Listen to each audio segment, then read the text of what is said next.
Oke, Bismillahirrahmanirrahim. Assalamualaikum warahmatullahi wabarakatuh.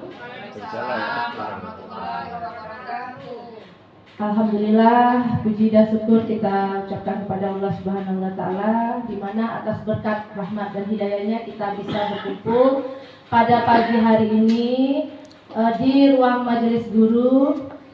Semoga kita selalu dalam keadaan sehat walafiat. Adapun kegiatan kita pada pagi hari ini, kita akan mendengarkan bersama-sama tentang sosialisasi budaya positif oleh calon guru penggerak angkatan 7 ya, atas nama Pak Nur Rafiq. Sebelumnya kita akan mendengarkan dulu kata sambutan dari Bapak Kepala Sekolah kita. Namun ini diwakilkan oleh Ibu Evi Junirita. Kepada Ibu Evi Junirita kami persilakan. Bismillahirrahmanirrahim. Assalamualaikum warahmatullahi wabarakatuh. Pertama-tama kita panjatkan puji dan syukur kehadiran Allah Subhanahu wa Ta'ala, berkat rahmat dan hidayahnya. Pada pagi hari ini kita semua masih diberi kesehatan dan dapat melaksanakan suatu kegiatan yang disebut dengan sosialisasi budaya positif. Nah, saya mewakili dari Bapak Kepala Sekolah mengharapkan semoga dengan kegiatan pagi ini kita bersama-sama ya, bisa saling mendukung program kegiatan yang disebut dengan sosialisasi budaya positif dalam angkatan CGP angkatan yang ke-7 ya, calon guru penggerak di SMP Negeri 15 saat ini. Jadi sekali lagi saya mengimbau kepada Bapak Ibu semuanya demi kelancaran kegiatan sosialisasi hari ini, semoga kita bisa bersama-sama ya memberikan dukungan dan masukannya dalam pelaksanaan kegiatan hari ini.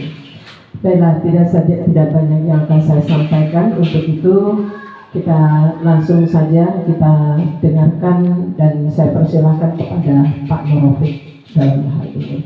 Silakan kepada Pak Nur Rafiq, kami persilahkan.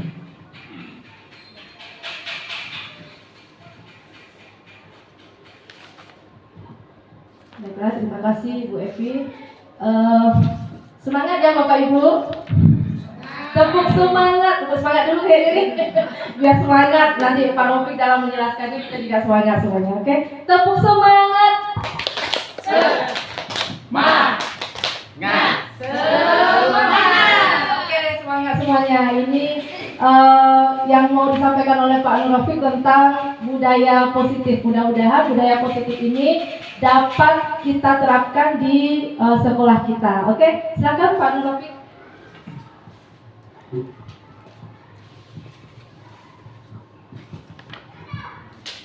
Terima kasih Ibu Aida, terima kasih Ibu Evi Junirita selaku wakil daripada Bapak Arifur Rahman, Kepala Sekolah SMP Negeri 15 Tanjung Pinang. Bismillahirrahmanirrahim. Assalamualaikum warahmatullahi wabarakatuh. Selamat pagi. Kalau bilang saya bilang selamat pagi, ibu-ibu bilang pagi. Salam komando. Selamat pagi. Pagi. Terima kasih. Kita ulang. Semangat pagi. Pagi. Terima kasih Bapak Ibu. Jadi kami baru belajar Bapak Ibu dan harus diimplementasikan. Jadi harus diimbaskan ke sekolah. Untuk itu mohon kesediaan Bapak dan Ibu untuk mendengarkan apa yang telah kami pelajari. Mudah-mudahan dapat kita realisasikan bersama-sama nantinya. Namun sebelum itu Bapak Ibu, kita coba ice breaking. Jadi ada sedikit ice breaking supaya membuat kita agak sedikit senang gitu. Jadi begini Bapak Ibu, saya punya ice breaking. Kalau kecil, misalnya kecil, tangan kita bilang besar. Jadi kita seperti ini, besar. Tapi kalau saya bilang besar, maka kecil. Nah, gitulah. Jadi kecil gitu ya. Kalau saya bilang kecil, maka ibu bilang besar. Besar gini apa begini? Berlawanan. Oke. Kita coba Bapak Ibu. Besar. Iya, ulang. Besar. Kecil.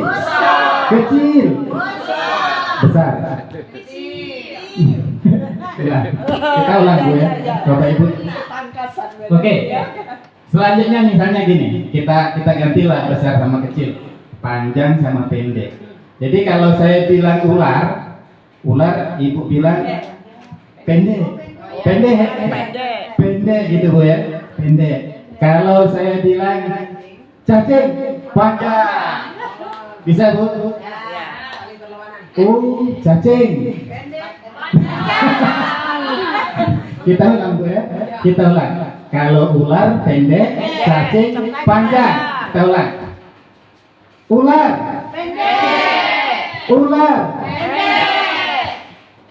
panjang. Cacing. Kalau saya bilang panjang, ibu bilang cacing. Oke. Ular cacing panjang. Baik Bapak Ibu, itu sekedar ice breaking. Tepuk tangan Bapak Ibu. Jadi itu sebenarnya untuk membuat hati kita riang. Jadi di situ bisa kita ambil kesimpulan bahwa kita memang harus berkonsentrasi. Jadi banyak ice breaking yang telah diajarkan untuk kita semuanya, dan mungkin nanti bisa kita sharing, bisa kita laksanakan di dalam kelas. Mungkin kalau dalam belajar kelompok mungkin ada misalnya pegang tangan, misalnya kalau kita sebut nama misalnya kambing, kalau sudah kata kambing tangan kawannya harus dipegang seperti itu, dan banyak lagi. Jadi speaking ini menyenangkan Bapak Ibu sekalian. Baik Bapak Ibu, saya akan masuk kepada materi yang telah kami sediakan di sini. Jadi kami akan memaparkan tentang modul 1.4 tentang budaya positif. Bapak Ibu, ini adalah gambar daripada Bapak Ki Hajar Dewantara. Bapak Ibu, apakah makna budaya positif? Jadi apa contoh penerapan positif yang telah kita terapkan? Jadi ini adalah sebuah pertanyaan nanti akan kita bahas. Budaya positif di sekolah yaitu nilai-nilai dan kebiasaan-kebiasaan di sekolah yang berpihak pada peserta didik agar mereka dapat berkembang menjadi pribadi yang kritis, penuh hormat dan bertanggung jawab. Itu budaya positif Bapak Ibu. Kemudian ada paradigma lama. Sekarang kita bahas tentang paradigma. Sekarang perubahan paradigma Bapak Ibu. Jadi filosofi pendidikan Ki Hajar Dewantara mengatakan bahwa bukan tabula rasa atau semua anak terlahir dengan bakatnya masing-masing atau unik. Budi pekerti, tugas guru menuntun bakat tersebut agar anak tumbuh dengan selamat dan bahagia. Itu tugas kita Bapak Ibu. Jadi kita menuntun bakat tersebut agar anak-anak tumbuh dengan selamat dan bahagia. Guru ibarat petani, kemudian anak ibarat biji jagung. Dan di sini kami mendapat pelajaran bahwa kita itu diibaratkan seorang petani. Petani itu kita menyiapkan lahan, kemudian membuat tanah itu subur sehingga biji ini diibaratkan anak kita. Jadi benih-benih itu yang kita tanam itu ketika dia tumbuh di dalam tempat yang bagus, maka insya Allah dia akan bisa berkembang. Kodrat alam dan kodrat zaman. Jadi anak ini sesuai dengan kodrat alam dan kodrat zaman. Berpihak kepada anak. Bapak Ibu sekalian, di sini kami diajarkan selalu berpihak kepada anak. Semuanya demi anak. Kita bikin Apa-apa semuanya demi anak. Jadi di sini kita titik beratkan kepada anak Bapak Ibu. Oke, selanjutnya perubahan paradigma. Untuk membangun budaya positif, sekolah perlu menyediakan lingkungan yang positif. Jadi kita harus ada andil Bapak Ibu, harus ada andil di sini. Jadi untuk untuk membangun budaya positif, sekolah kita harus menyediakan lingkungan yang positif, lingkungan yang aman, nyaman agar murid mampu berpikir, bertindak dan menciptakan dengan merdeka, mandiri dan bertanggung jawab. Lazimnya disiplin dikaitkan dengan kontrol. Dalam hal ini kontrol guru dalam menghadapi murid. Paradigma teori kontrol. Nah ini tadi kita masuk kepada kontrol. Jadi ilusi guru mengontrol murid. Kemudian ilusi bahwa kritis dan membuat orang merasa bersalah dapat menguatkan karakter. Ini ilusi untuk perubahan karakter tadi, perubahan kontrol. Kemudian ilusi bahwa orang dewasa memiliki hak untuk memaksa. Ini ilusi kita pada masa dahulu Bapak Ibu. Nah, sekarang kita lihat, bisakah kita mengontrol seseorang? Stimulus, respon. Kita mencoba mengubah orang agar berpandangan sama dengan kita. Itu dulu Bapak Ibu ya. Nah, sekarang kita teori kontrolnya di sini. Di sini Bapak Ibu. Kita berusaha memahami pandangan orang lain tentang dunia. Kalau perilaku buruk dilihat sebagai suatu kesalahan. Dulu kita tengok sifatnya misalnya suka cabut, nah itu kita anggap ini sebuah kesalahan. Kita ubah paradigma itu. Semua perilaku memiliki tujuan. Jadi kita bisa menanyakan kepada anak, kenapa anak itu bisa seperti itu, Bapak Ibu. Kemudian orang lain bisa mengontrol saya. Ini stimulus respon yang dulu. Hanya ada yang bisa mengontrol diri saya. Hanya Anda yang bisa mengontrol diri saya. Saya bisa mengontrol orang lain. Anda tidak bisa mengontrol orang lain. Pemaksaan ada pada saat bujukan gagal. Jadi ketika kita membujuk gagal, kita memaksa, kesannya memaksa. Nah, sekarang kita ganti kolaborasi, kesepakatan. Nanti kita akan masuk pada kesepakatan kelas, menciptakan pilihan-pilihan baru. Oke, kemudian model berpikir menang kalah. Nah, sekarang tidak ada menang dan tidak ada kalah. Jadi model berpikir menang-menang. Jadi kita semuanya menang. Bapak Ibu. Selanjutnya, apa makna daripada disiplin tadi? Kita lihat, kata disiplin sering dikaitkan dengan tata tertib, teratur, dan kepatuhan pada peraturan. Kata disiplin juga sering dihubungkan dengan hukuman. Bapak Ibu. Padahal itu sungguh berbeda, karena belajar dengan disiplin tidak harus dengan memberi hukuman. Bapak Ibu, justru itu adalah salah satu alternatif terakhir kalau perlu tidak digunakan sama sekali. Jadi hukuman ini alternatif terakhir Bapak Ibu, kalau perlu tidak usah digunakan. Oke. Ki Hajar Dewantara menyatakan bahwa untuk mencapai kemerdekaan atau dalam konteks pendidikan kita saat ini dan untuk menciptakan murid yang merdeka, syarat utamanya adalah harus ada disiplin yang kuat. Disiplin yang dimaksud adalah disiplin diri, mendisiplinkan diri kita yang memiliki motivasi internal, motivasi dari dalam diri kita. Jika kita tidak memiliki motivasi internal, maka kita memerlukan pihak lain untuk mendisiplinkan kita. Jadi internal juga eksternal. Jadi dari dalam diri kita juga dari luar. Mungkin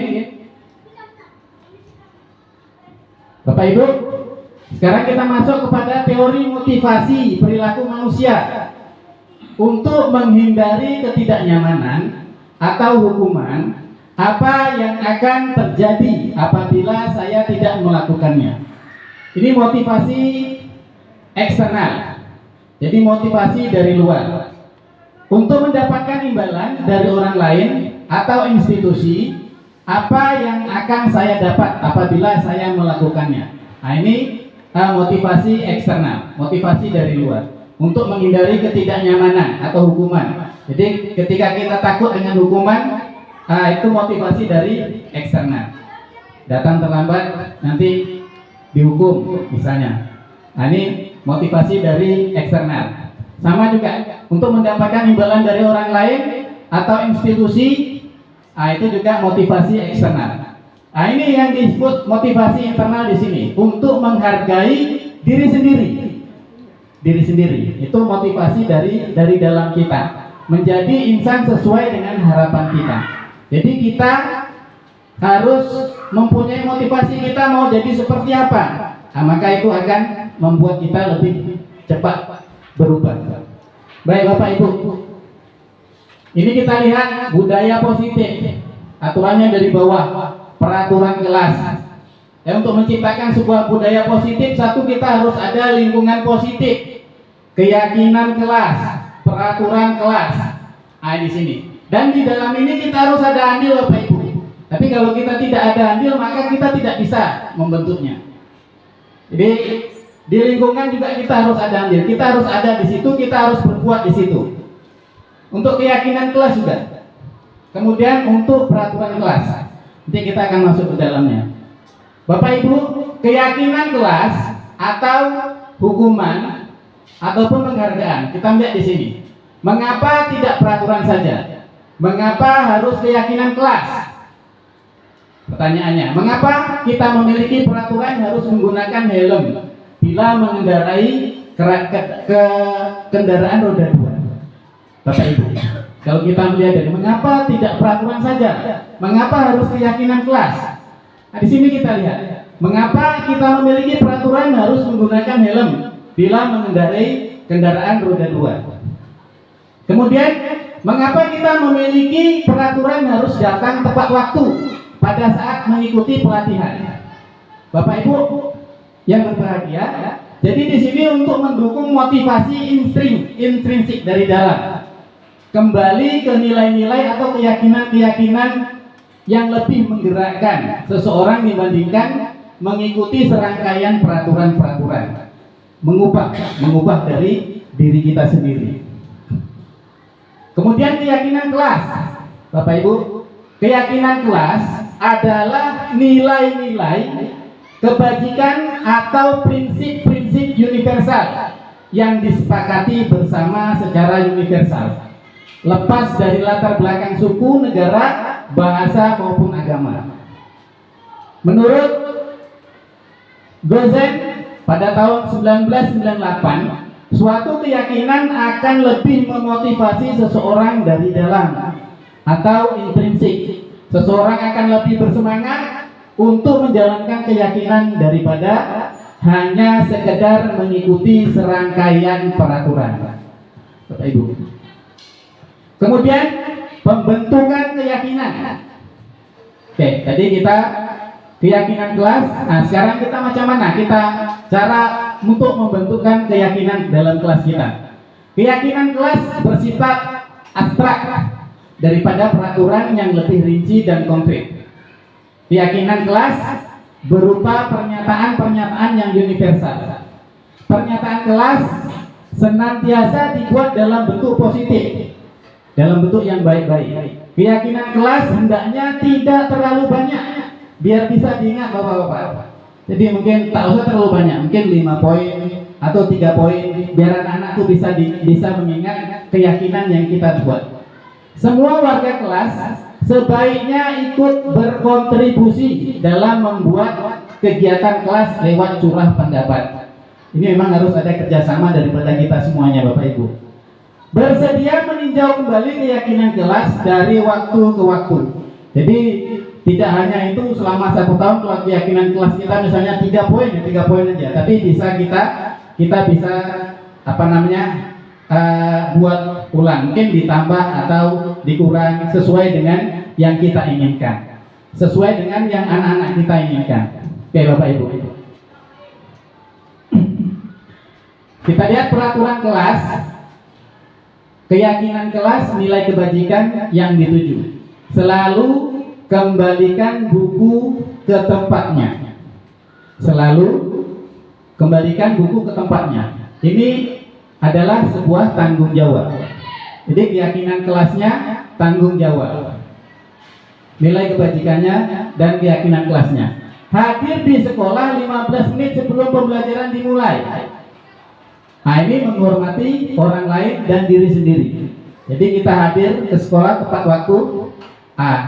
Itu menghargai diri sendiri. Mana tadi? Menghormati orang lain, komitmen pada tujuan berkomitmen. Dilarang melakukan kekerasan. Di sini Bapak Ibu, dilarang melakukan kekerasan. Jadi keyakinan kelasnya adalah keselamatan dan menghormati orang lain. Oke, panjang. Nah, ini contoh penerapan pembuat keyakinan. Gambarnya belum saya upload, Bapak Ibu. Jadi sudah kita buat contoh penerapan membuat keyakinan di dalam kelas.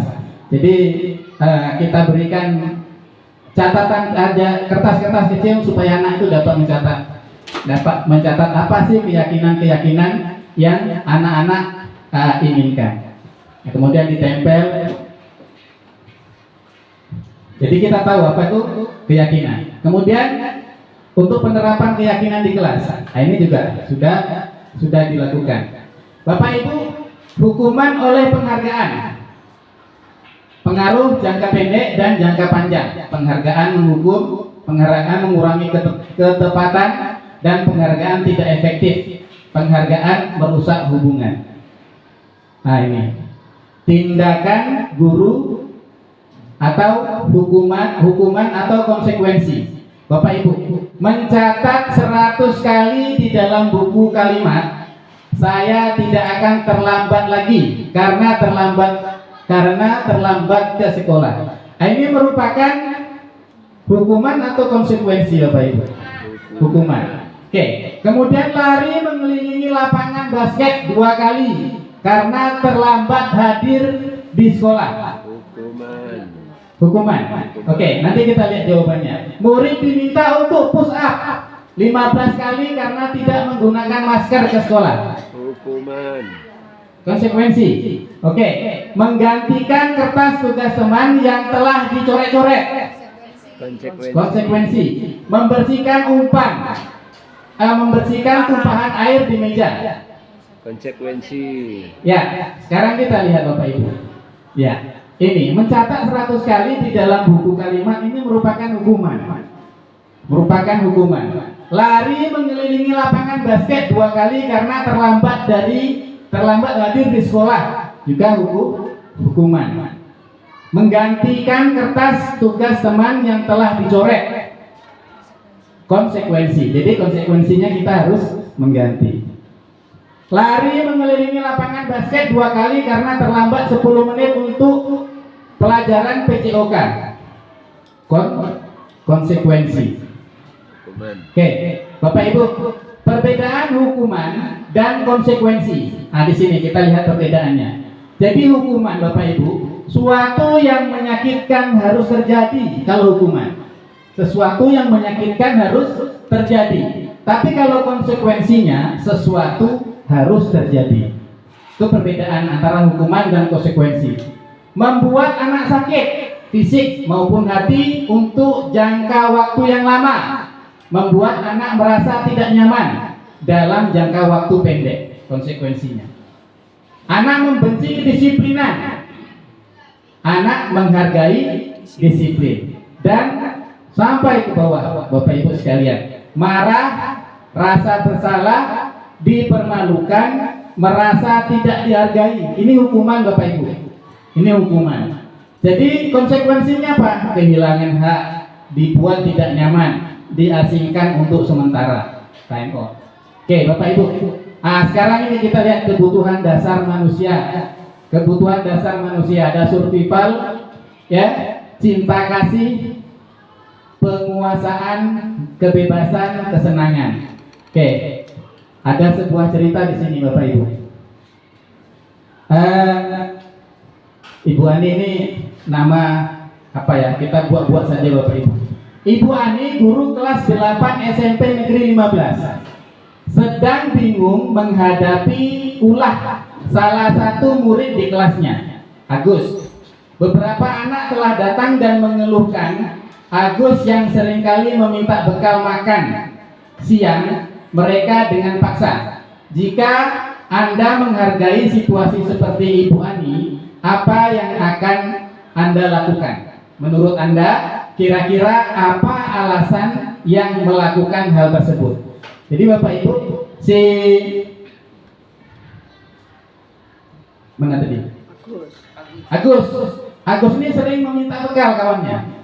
Nah, jadi kira-kira apa sih yang harus kita lakukan dalam hal ini, Bapak Ibu? Dalam konteks penerapan disiplin, Ibu Ani sebaiknya mencari tahu alasan Agus melakukan tindakan tersebut. Kita cari tahu dulu, kenapa dia sering minta. Agar mengetahui kebutuhan mana yang sedang berusaha dipenuhi Agus. Yang pertama, apabila jawaban Agus karena ia lapar dan orang tuanya tidak membawakannya bekal, maka kebutuhannya adalah bertahan hidup, Bapak Ibu. Jadi di sini. Jadi ketika dia tidak makan, kemudian dia minta makan sama kawannya, ini kebutuhannya adalah kebutuhan bertahan hidup. Nah, di sini. Apabila jawaban Agus karena ia senang temannya jadi memperhatikan dia, kebutuhannya adalah cinta dan kasih sayang. Di sini. Kebutuhan untuk yang diterima. Apabila jawaban Agus adalah dia merasa hebat karena temannya jadi takut dan menuruti keinginannya, maka kebutuhannya adalah penguasaan atau pengakuan atas kemampuan. Apabila jawaban Agus karena dia merasa bosan dengan bekal yang dibawakan ibunya karena selalu membawa bekal yang sama, kebutuhannya adalah kebebasan atau kebutuhan akan pilihan. Yang terakhir, apabila jawaban Agus adalah karena iseng dan dia menikmati ekspresi wajah temannya yang kesal karena diambil makanannya, maka kebutuhannya itu adalah kesenangan. Jadi kita bisa melihat dari beberapa segi di sini kebutuhan anak tersebut. Bapak Ibu, supaya kita lebih semangat lagi, kita coba breathing lagi ya Bapak Ibu. Oke, Bapak Ibu silakan. Kalau saya bilang Rina, berarti Rina, gini Rina, menari gini Bapak Ibu. Berarti kita berdiri Bapak Ibu ya. Marina menari di atas menara. Jadi Marina menari, pokoknya menari gini aja lah ya, menari di atas mana? Di atas menara. Marina menari di atas menara. Oke? Bapak Ibu? Ya, jadi sesuai dengan yang saya sampaikan, Marina menari di atas menara. Marina menari di atas ini menara. Oke, saya nyanyi Bapak Ibu ya. Saya kan suka nyanyi Bapak Ibu. Marina ulang. Marina ya, ngajar. Marina menari. Bu Eda salah. Marina menari di atas menara. Oke? Oke, cek. Marina menari di atas menara. Menara menari. Lah. Oke. Menara, mana menara? Menari di atas Marina. Sekali lagi. Marina menari di atas menara. Marina menari di atas ini. Menara sini. Oke, Marina menari di atas menara. Marina menari di atas menara. Menara menari. Di atas. Oke. Bapak Ibu, terima kasih. Nah, ini lagi Ibu. Sekarang kita masuk kepada ini yang mulai kami masukkan Ibu. Jadi ada 5 posisi kontrol Bapak Ibu. 5 posisi kontrol. Di sini motivasinya ada guru berbuat, guru berkata, hasil, kemudian kaitan dengan dunia berkualitas, murid berkata, dampaknya, dampak pada murid. Oke. Bapak Ibu, identitas gagal di sini, kontrol yang gagal. Identitas gagal di sini, menghindari hukuman. Jadi posisi kontrol ini Bapak ada 5, Bapak Ibu. Menghukum, membuat merasa bersalah, teman, memantau, dan manajer. Di mana kira-kira posisi kita Bapak Ibu? Kita perhatikan. Menghukum di sini, menghardik, menunjuk-nunjuk. Ini menghukum Bapak Ibu. Menyakiti, menyindir. Nah, jadi jangan sampai posisi kita ada di sini. Tapi kalau kita perbuatan guru membuat merasa bersalah misalnya, mungkin ada kita bilang berceramah dan mengatakan seharusnya kamu misalnya. Kemudian ibu kecewa, jadi merasa bersalah. Gara-gara kamu saya dimarahin sama kepala sekolah. Bapak Ibu, ini membuat anak merasa bersalah. Ini identitas gagal Bapak Ibu. Jadi kalau bisa jangan kita lakukan. Jadi di sini efeknya sangat fatal sekali. Kemudian kalau posisi kita sebagai teman, jadi kita membuat alasan-alasan untuk muridnya. Kemudian memantau, menghitung dan mengukur. Yang paling bagus di sini mengajukan pertanyaan-pertanyaan. Jadi ketika guru berkata kalau kamu tidak melakukannya, awas ya, Bapak Ibu, rasakan. Nah, kadang-kadang kata-kata ini dimasuk kepada kontrol penghukum. Kalau membuat merasa bersalah, kamu seharusnya kamu sudah tahu, ibu lelah sekali mengatakannya, ibu stres. Nah, jadi dengan kata-kata kita itu akan membuat anak-anak kita merasa bersalah. Kalau posisi kita sebagai teman, ayolah lakukan demi ibu. Masa kamu tidak mau? Ingat, ibu tidak pernah bantu. Jadi Bapak Ibu, ada kelemahan dan kelebihan posisi kita sebagai teman ini. Seandainya kalau kita sebagai teman, kita posisikan diri kita sebagai teman, nanti ketika kita tidak bisa menolong anak kita akan kecewa. Jadi ada sisi baiknya, ada sisi buruknya. Nah begitu. Jadi kita bisa menempatkan posisi kita di mana di sini. Kemudian kalau untuk pemantau, ini dia yang dilihat apa Bu Ida? Kalau sebagai pemantau, anak akan kita tunggu dari konsekuensi yang sudah diambil. iya. Kita kan sudah buat konsekuensi nih. Kemudian Sesuai dengan data itu ya. Nah, jadi seperti itu. Kalau untuk pemantau. Kemudian untuk manajer, di sini apa yang kita yakini, apa yang bisa kau kerjakan untuk memperbaiki masalah ini. Nah, jadi di sini Bapak Ibu, kalau bisa kita bisa ambil kesimpulan dari sini, ya, identitas berhasil, sukses, menghargai diri sendiri. Di sini juga teman sama pemantau ini termasuk identitas berhasil, ya, identitas berhasil. Tapi yang lebih bagus di sini. Jadi kalau bisa dari 3 ini kita bisa kita implementasikan ke anak sebagai teman, sebagai pemantau, juga sebagai manajer. Kemudian yang 2 ini kalau bisa kita hilangkan, penghukum dan membuat merasa bersalah. Kita tengok dari manajer, dari pemantau ini Bapak Ibu. Kalau seandainya hasilnya tadi menyesuaikan diri bila diawasi, kemudian sebagai manajer menguatkan pribadi, murid meletakkan dirinya sebagai individu yang positif dalam dunia berkualitas. Sebagaimana caranya saya bisa memperbaiki keadaan, kemudian mengevaluasi diri, bagaimana cara memperbaiki diri. Itu lebih kepada diri kita. Nah ini Bapak Ibu yang terakhir, restitusi. Apa itu restitusi? Restitusi adalah proses menciptakan kondisi bagi murid untuk memperbaiki kesalahan mereka, sehingga mereka bisa kembali pada kelompok mereka dengan karakter yang lebih kuat.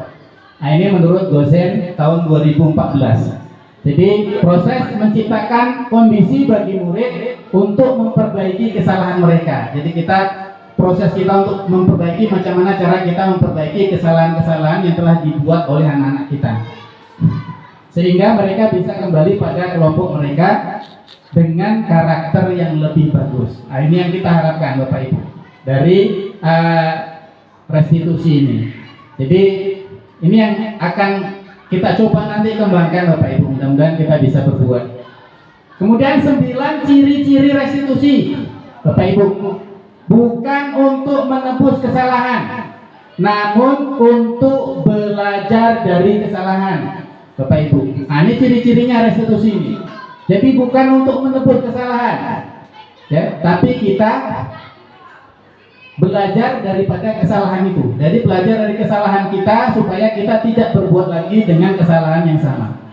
Memperbaiki hubungan. Nah, ini ciri-ciri Bapak, ciri-ciri restitusi. Memperbaiki hubungan. Kalau ada hubungan yang kurang baik, kita perbaiki. Tawaran, Bapak Ibu ya, kita menawarkan bukan memaksa. Nah, ini ciri-ciri daripada restitusi. Menawarkan bukan paksaan. Jadi kalau peraturan tadi seolah-olah kan seperti paksaan gitu. Jadi ini kita tawarkan. Ketika kita tawarkan, maka kita akan berhubungan langsung dengan anak tersebut. Restitusi menuntun untuk melihat ke dalam diri. Nah ini Bapak Ibu. Jadi ketika kita menuntun untuk melihat ke dalam diri anak itu, maka itu ciri-ciri daripada restitusi. Restitusi mencari kebutuhan dasar yang mendasari tindakan. Restitusi diri adalah cara yang paling baik untuk memperbaiki diri.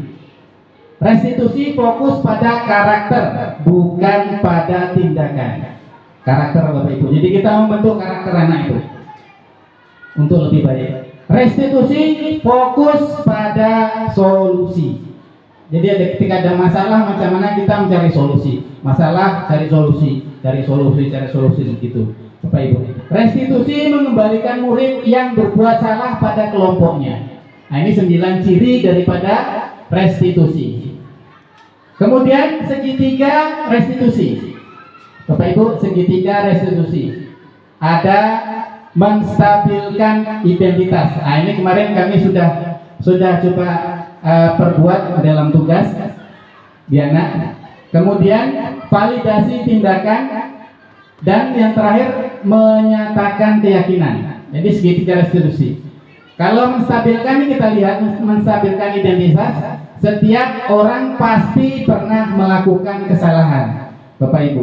Jadi kita harus ingat, kita juga pernah melakukan kesalahan. Semua orang pasti pernah melakukan kesalahan. Bukan satu-satunya yang pernah melakukan kesalahan, yang pernah melakukan ini. Jadi kamu bukan satu-satunya yang pernah melakukan ini. Kita kasih kita stabilkan anak dulu. Jadi kawan-kawan kalian juga pernah banyak melakukan kesalahan, termasuk Bapak juga pernah melakukan kesalahan. Jadi kita menstabilkan.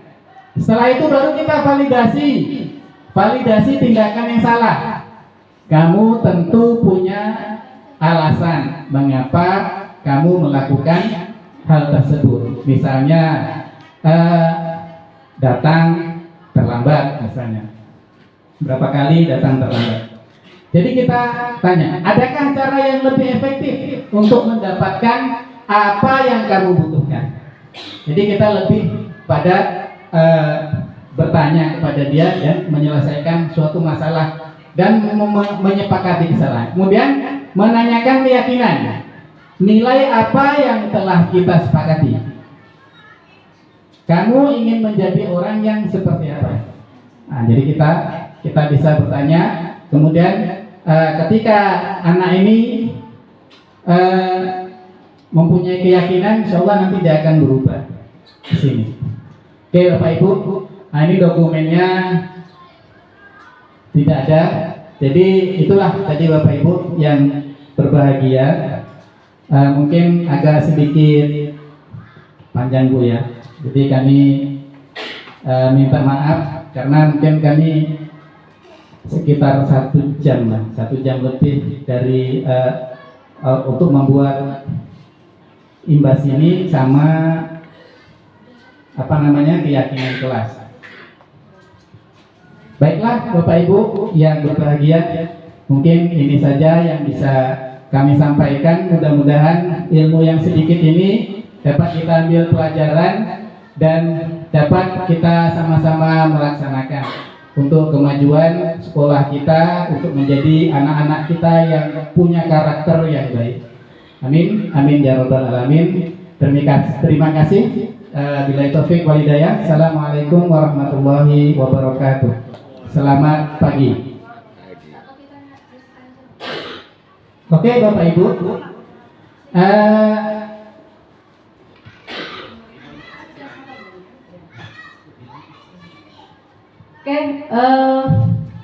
baiklah, itulah pemaparan dari Pak Nurofik tentang budaya positif.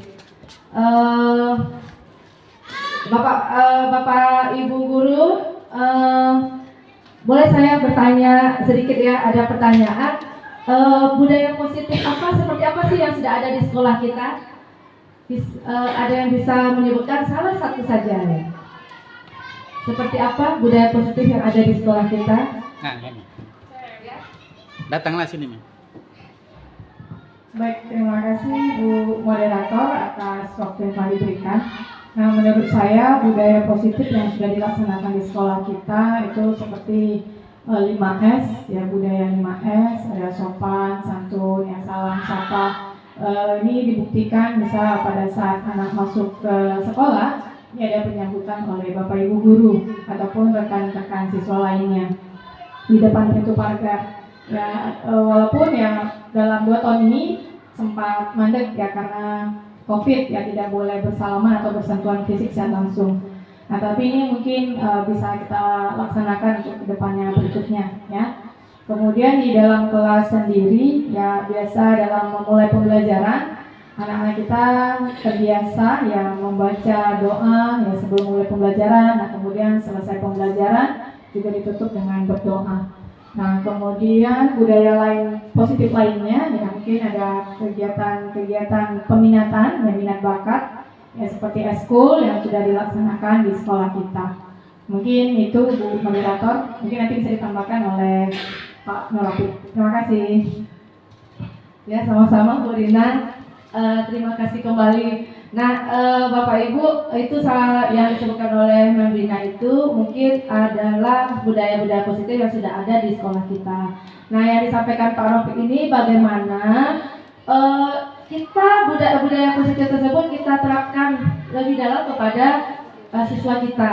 Nah, mungkin selama pandemi mungkin kita ada lost learning tentang budaya positif dengan anak kita. Nah, itu akan kita bangkitkan lagi. Nah, melalui pemaparan dari Pak Rofik tadi itu ada teori kontrol, ada restitusi. Silakan Bapak Ibu, kami buka satu pertanyaan. Ada yang mau ditanyakan? Enggak, saya mau bertanya. Iya, silakan. Ya, Pak Rofik, mungkin kawan-kawan kita masih gimana sih budaya positif ini dan seperti apa? Ya, jujur saja sebelum saya melihat dari pemaparan Pak Rofik, saya juga masih kurang paham apa sih budaya positif seperti itu. Nah, tadi kita sudah sampaikan dari contohnya budaya positifnya seperti 5S, kemudian berdoa ya sebelum belajar dan sesudah belajar. Nah, itu adalah salah satu budaya positif yang ada. Nah, Pak Rofik, mungkin bagaimana budaya positif ini bisa menjadi budaya yang ada di sekolah kita. Nah, mungkin hanya 1 atau 2 orang saja yang bisa menerapkan itu. Kalau 1-2 orang bisa nggak dijadikan budaya gitu? Mungkin enggak ya, tapi kalau ketika kebudayaan itu ada, diyakini oleh seluruh warga sekolah gitu. Nah begitu juga tadi yang bisa Bapak sedikit Pak sampai Bapak bisa menjelaskan tentang restitusi itu seperti apa gitu. Jadi bisa paham ini dari budaya positif, kemudian penerapannya, kemudian sampai kita melakukan restitusi Pak. Boleh Pak dijelaskan sedikit? Karena luar biasa sekolah kita ini anak-anak anak-anak kita ini memang luar biasa ya Bapak Ibu untuk bisa dikatakan perilaku yang memang perilaku anak-anak yang agak luar biasa apalagi zaman sekarang gitu ya. Oke, silakan Pak Rafiq. Terima kasih Bu. Maksudnya penerapan budaya positif. Oke Bapak Ibu, tadi saya sudah berikan sebuah gambar di sini. Ada budaya positif di sini. Jadi budaya positif ini meliputi lingkungan yang positif. Jadi kita harus menciptakan sebuah lingkungan yang positif. Lingkungan di sini. Kemudian lebih kecil lagi kita masuk kepada keyakinan di dalam kelas kita. Jadi lingkungan kita ini harus positif dulu. Jadi kita semuanya ini harus bersifat positif yang telah kami sampaikan tadi di sini, Bapak Ibu.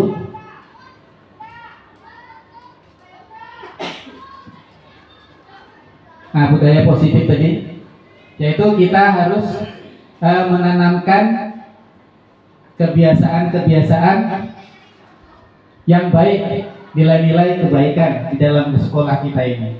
Jadi kita sebagai guru di sini kita harus mencontohkan dulu. Kita harus mencontohkan karena kita adalah sebagai teladan. Jadi kalau kita tidak mencontohkan, nanti anak kita juga akan bisa mengikuti gaya-gaya kita. Jadi itu. Jadi lingkungan ini sangat berperan. Lingkungan ini sangat berperan Bapak Ibu sekalian. Lingkungan yang positif. Dari lingkungan positif inilah akan timbul keyakinan-keyakinan kita di dalam kelas. Setelah itu baru kita buat sebuah peraturan di dalam kelas itu untuk keyakinannya. Kira-kira seperti itu. Seperti yang di awal-awal tadi Bu Ida yang saya sampaikan, bahwa guru itu ibarat sebuah petani. Petani itu kemudian anak itu diibaratkan sebuah benih. Jadi benih itu mungkin bermacam-macam bentuknya. Ada benih itu yang mungkin berkualitasnya bagus, ada yang kualitasnya kurang bagus. Tapi macam mana kita membuat benih-benih itu yang mungkin kualitasnya kurang bagus, kita berikan suplemen, kita berikan, misalnya kita tanam di tempat yang subur, kita jaga, kita rawat, kita siram, kita pupuk, mudah-mudahan benih itu tadi akan tumbuh lebih baik lagi, walaupun mungkin dia berawal daripada benih yang kurang bagus, benih yang kualitasnya kurang bagus. Nah itulah seperti kita ini, contoh kita ini harus berusaha untuk menjadi seorang petani tadi. Kita harus dalam diri kita itu kita harus memang betul-betul mempersiapkan diri kita ini sebagai guru. Oke, Bapak Ibu, mungkin itu. Ada lagi Bapak Ibu? Budaya positif itu mulai dari kita menerapkan. Ya, mulai kita membuat budaya positif, mulai kita menerapkan dari diri kita sendiri. Kemudian Lingkungan kelas, sekolah ya. Iya. Baru jadi lingkungan sekolah kita. Jadi kita awali dari diri kita sendiri. Marilah kita bersama-sama mengubah diri kita sehingga kita bisa mengubah kawan-kawan yang lain. Baik, begitu. Jadi memang harus kita timbulkan tadi motivasi kita dari dalam tadi. Kita harus berubah dulu, baru kita bisa berubah. Makanya di situ kita harus ada andil tadi. Jadi dari dalam kelas kita harus ada andil, di lingkungan kita harus ada andil. Jadi itu fungsinya kita. Tapi kalau kita tidak ada andil, maka kita akan susah untuk merubah lingkungan kita itu menjadi lingkungan yang positif. Baik. Ada pertanyaan Bapak Ibu? Pak, Siap. sedikit mungkin tentang restitusi. Bagaimana caranya persoalan restitusinya. Misalnya kita contohkan kepada anak yang jarang masuk ke sekolah, kemudian mungkin absensinya sudah bisa dikatakan 5 bulan sampai 1 bulanan tidak masuk, misalnya gitu ya. Kemudian bagaimana caranya kita merestitusi anak tersebut ya? Apa yang harus kita lakukan? Baik. Jadi di sini sudah dijelaskan tadi ada 3. Nah, ini kita segitiga restitusi ini, Bapak Ibu. Jadi yang pertama yaitu kita memanggil anak. Walaupun kejadiannya sudah lama gitu ya. Jadi anak itu sudah lama ya, sudah lama tidak masuk. Yaitu kita panggil anak itu. Kita panggil secara individu, Bu ya. Jadi kita jangan panggil di lapangan atau yang kira-kira membuat hati dia semakin down. Maka kita harus panggil secara pribadi. Kemudian kita harus memakai kata-kata yang sopan santun, lembut, yang lebih mengena dalam hatinya, Bu. Jadi kalau sudah kena hatinya, senang dibawa, senang kita ubah. Jadi kalau kita itu kan memang harus hatinya dulu kita ambil. Hatinya sudah mau, baru kita senang dibawa, baru kita senang bisa merubahnya. Jadi di sini, Bu, pertama kita panggil, kemudian kita stabilkan. Kita di sini ini kan. Jadi kita bisa tanyakan kepada anak-anak itu. Jadi setiap kita ini mempunyai kesalahan. Setiap kita ini ada salahnya. Jadi baru kita tanya kenapa anak Bapak bisa seperti itu, kenapa tidak masuk. Nah, kemudian itu adalah proses yang sangat panjang, Bapak Ibu. Kalau sudah lama tidak belajar, kemudian belajarnya malas dan lain sebagainya, itu proses yang panjang. Makanya restitusi ini kita kalau tidak bisa sekali kita buat terus. Jadi secara kontinu, Bapak Ibu. Jadi tidak harus sekali itu berhasil, tidak. Tak berhasil kita ulang lagi. Tak berhasil kita ulang lagi, kemudian mencari solusi, mencari kata-kata yang lebih mengena kepada anak tadi, Bapak Ibu. Nah, begitu. Jadi kita tidak boleh putus asa. Nah, ini tanggung jawab kita nih. Tidak boleh putus asa. Macam mana harus kita buat terus sesuai dengan segitiga restitusi ini. Jadi menstabilkan identitas, kemudian kita validasi, kemudian kita meyakinkan kepada anak tadi itu bahwa apa yang telah anak lakukan itu belum benar. Jadi kira-kira seperti apa anak-anak bisa mengubah itu, maunya seperti apa. Jadi timbul dalam dirinya, kita itu memberikan solusi. Ya, anak itu jadi, oh saya maunya seperti ini, Pak. Nah, jadi kita solusi dalam diri dia yang kita keluarkan. Jadi ketika solusi itu memang dari kita, ada rasa tanggung jawab kita, Bapak Ibu. Jadi rasa tanggung jawab untuk melaksanakan. Jadi kalau solusi kita ambil dari anak tersebut, ya seperti itu. Dia akan bertanggung jawab dan mudah-mudahan akan berubah. Satu lagi, jangan lupa kita mendoakan anak kita, Bapak Ibu. Ya, itu penting sekali. Jadi ketika anak bermasalah kita panggil, bisa jadi kita dalam hati kita berdoa kepada Allah. Ya Allah, mudah-mudahan anak kita ini diberikan perubahan. Nah, seperti itu. Ya mungkin kita tidak langsung, kalau kita langsung, ya Allah ini kan itu nanti akan membuat anak kita gitu. Jadi biarlah kita di dalam hati dan tak usah terlihat sama siapa-siapanya, kita sama yang biasa saja. Itu kita berdoa sambil kita berusaha terus. Jadi jangan lelah. Sekali ini tidak berhasil, mungkin anak mau mengubah. Besok berubah. Jadi perubahan itu, Bapak Ibu, tidak bisa langsung kita seperti membalikkan telapak tangan, tapi kita juga harus kita juga harus pelan-pelan. Jadi sama dengan kayu yang bengkok itu, kita tidak bisa langsung meluruskan, tapi mungkin dibakar dulu di atas segala macam. Nah, seperti itulah. Maka semangat dari diri kita ini harus tetap ada. Jadi mudah-mudahan karena dengan adanya kita semangat, kita bisa membentuk anak kita menjadi karakter-karakter yang lebih baik lagi. Nah, itu mungkin Bapak Ibu. Jadi langkahnya Stabilkan emosi ya. Stabilkan emosi. Jangan pas lagi dia datang atau tengok kondisi dia seperti apa, kita stabilkan dulu. Mungkin kita bisa dengan cara lucu-lucu, nyaman, tanya kabar apa segala macam, baru kita validasi. Kenapa seperti itu? Apakah yang dia buat itu benar ataupun salah? Baru yang terakhir kita buat keyakinan dia. Keyakinan dia seperti apa untuk merubah hal itu? Begitu. Jadi dari dia dulu memang harus kita. Jadi kalau kita menasihati anak itu, kemudian anak itu menerima, dirinya stabil, tidak marah-marah, tentu lebih masuk. Itu pun harus kita kontrol Bapak Ibu. Tidak hanya itu. Jadi tidak sampai di situ, kita harus kontrol lagi. Kira-kira betul tidak dia berubah. Nanti kalau tidak betul, kita buat lagi. Gitu. Jadi tidak hanya sekali itu saja. Kita harus selalu berbuat demi anak. Begitulah yang kira-kira yang kami pelajari di segitiga restitusi ini, Bapak Ibu. Oke. Ada lagi? Pas, baik. Saya serahkan kepada Ibu Moderator, Ibu Aida. Kami persilakan.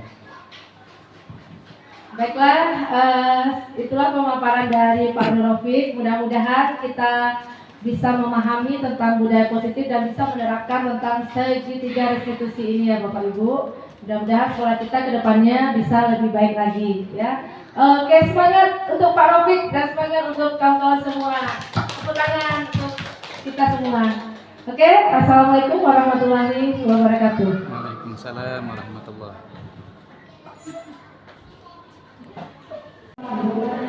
Oke, bismillahirrahmanirrahim. Assalamualaikum warahmatullahi wabarakatuh. Waalaikumsalam warahmatullahi wabarakatuh. Selamat pagi. Pagi, Pak. Ulangin lagi. Selamat pagi. Pagi, Pak. Alhamdulillah. Semangat. Semangat. Mana semangat paginya? Semangat pagi. Pagi, pagi, pagi, luar biasa. Alhamdulillah. Baik, ini yang Bapak harapkan dari anak-anak sekalian. Jadi ketika kita mulai belajar, sudah bahagia. Ada kalian bahagia? Hah? Siapa yang sedih hari ini? Ada. Semuanya bahagia. Satu pembelajaran dengan bahagia. Bahagia. Oke. Sebelum kita mulai, Wahyu silakan pimpin doanya dulu. Sebelum memulai pembelajaran hari ini, mari kita berdoa menurut agama dan kepercayaan masing-masing. Doa mulai.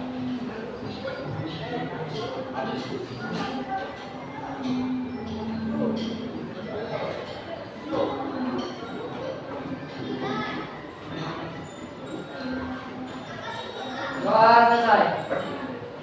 Baik, anak-anak Bapak, ya.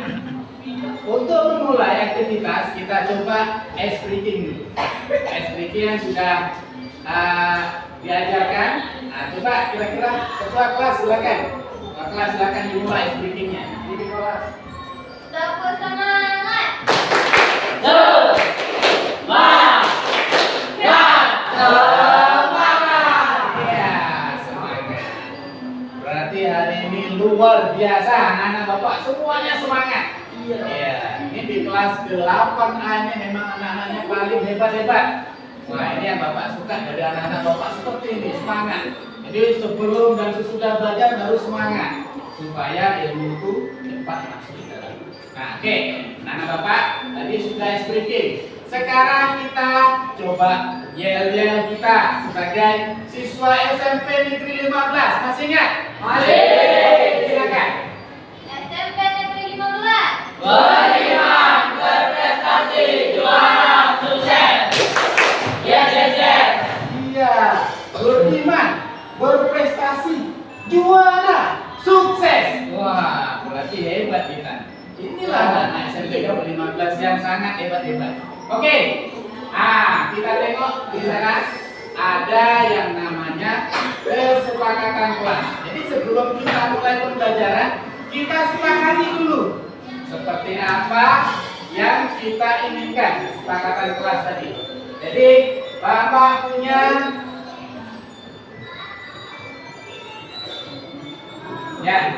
Bapak punya kertas Di sini nanti Bapak akan bagikan. Kira-kira kalian maunya seperti apa? Sepakat kita seperti apa kelas yang akan kita laksanakan dalam pembelajaran supaya dapat terjadi pembelajaran yang sangat menyenangkan untuk anak Bapak. Oke, jadi nanti tolong ditulis. Ya, tulis ini. Bisa? Bisa. Oke, Bapak bagi satu-satu. Ya, yang cewek Bapak kasih love lah. Nah, ini dia. Ceweknya love. Oke. Yang cowok bulat. Ya, tolong ke sana. Cepat. Oke. Ya, silakan.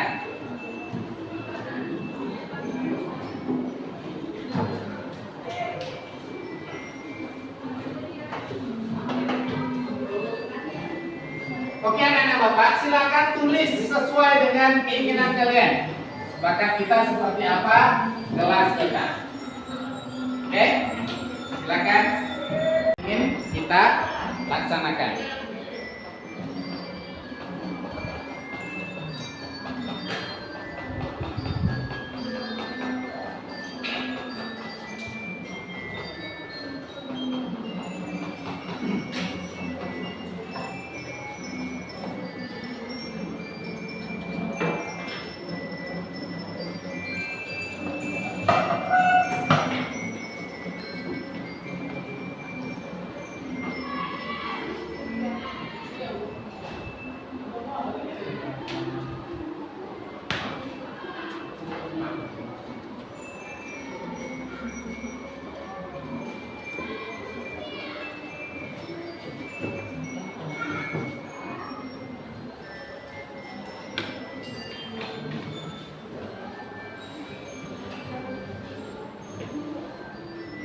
Ya, kayaknya sudah selesai semuanya. Sudah selesai semuanya. Siapa yang belum selesai tunjuk tangan. Yang belum selesai. Semuanya sudah selesai? Sudah. Tunjuk tangan yang sudah selesai. Oke, tepuk tangan untuk kita semua. Hebat. Hebat. Sekarang, jadi Bapak mau satu-satu. Satu-satu anak-anak Bapak membacakan di depan kawan-kawan kalian, kemudian setelah dibaca langsung ditempel keyakinannya, kesepakatannya. Oke, silakan kita mulai dari Ayu, silakan Ayu. Iya, Ayu, silakan dibaca. Menjaga kebersihan kelas. Menjaga kebersihan kelas. Wih, mantap, silakan. Ya, Ayu menjaga kebersihan kelas. Meme, silakan Meme.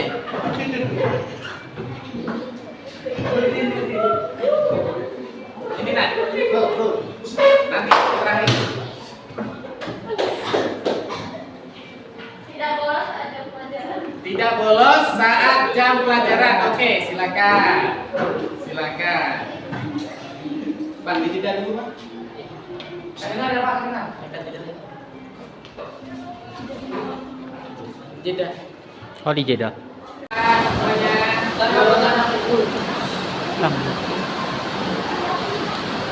Oke.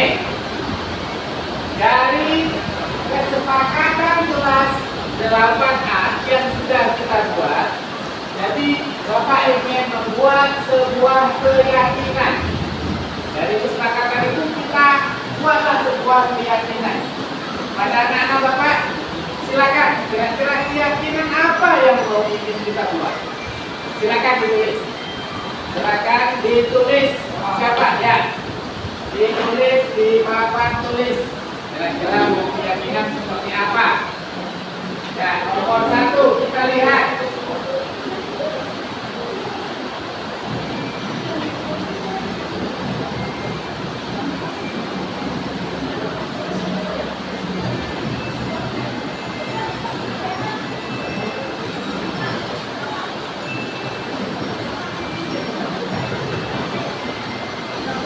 Ya, tidak cabut saat jam pembelajaran. Bagus. Kita yakin bahwa kita tidak akan cabut di saat jam pembelajaran. Oke, siapa lagi? Siapa lagi yang mau? Ayo.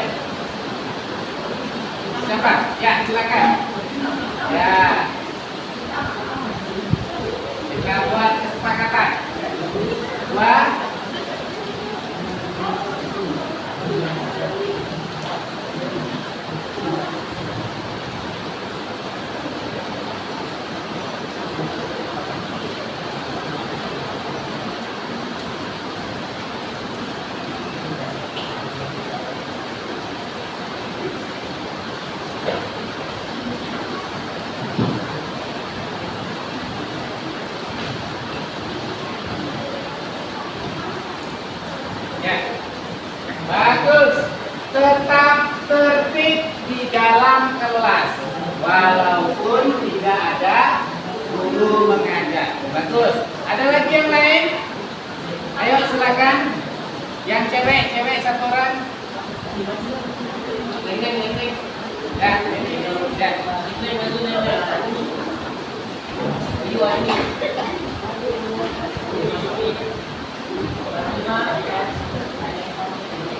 Silakan.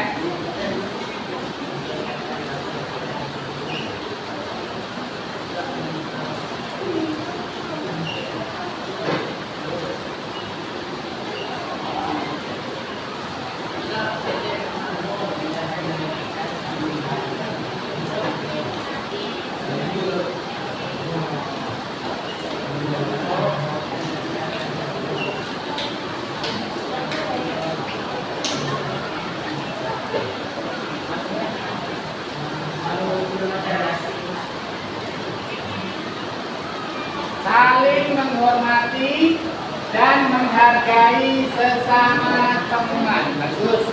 Kita saling menghargai dan menghormati sesama teman. Ayo, cewek satu lagi. One more. Ayo, silakan menghargai. Ya.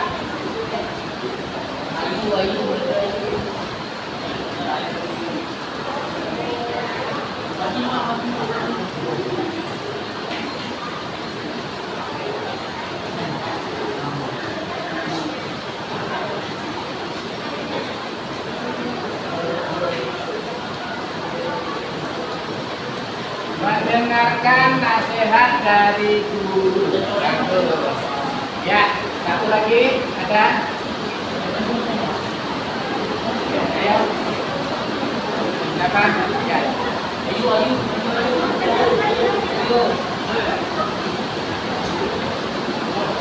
Ya.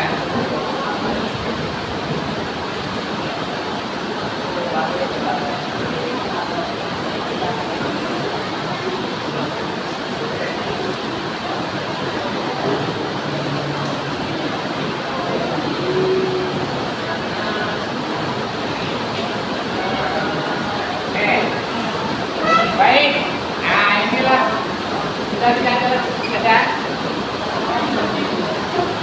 Bapak minta satu orang untuk membaca hasil daripada kesepakatan kita. Ya, mulia Pak, mulia. Silakan dibaca. Bayu. Silakan dibaca. Baca Bayu kesepakatan. Dan cabut saat jam pelajaran. Nah, setuju kawan-kawan? Tidak setuju. Oke, yang kedua. Tetap tertib di dalam kelas waktu tidak ada guru mengajar. Setuju? Setuju. Oke, sip. Lanjut. Saling menghormati dan menghargai bersama teman. Setuju. Iya, mantap. Setuju. Mendengarkan nasihat dari guru. Setuju. Menjaga keamanan kelas. Setuju. Oke, terima kasih. Oke, beri tepuk tangan untuk kawan-kawan.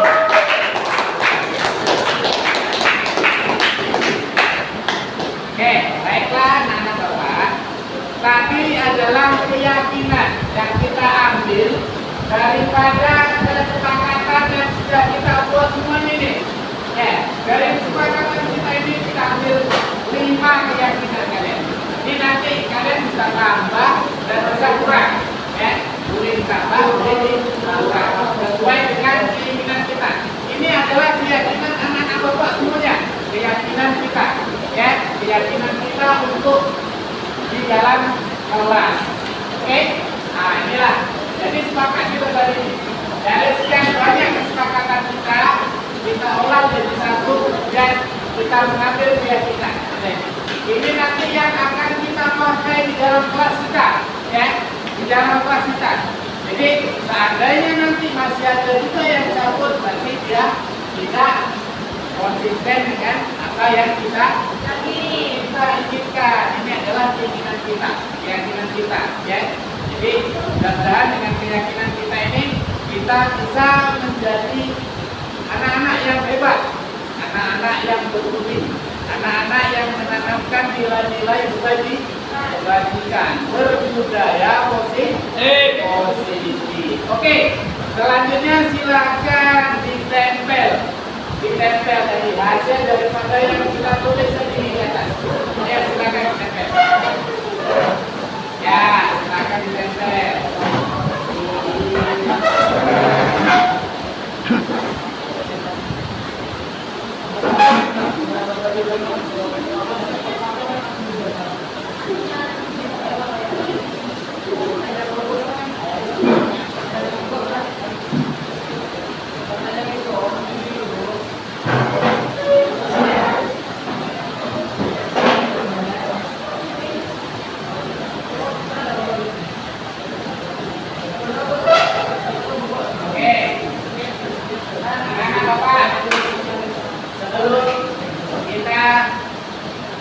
Akhiri pelajaran kita, ya. Kita ulang lagi. Tepuk semangat. Semangat. Ya. Boleh semangat. Walaupun hujan datang, kita tetap semangat. Oke, beri tepuk tangan.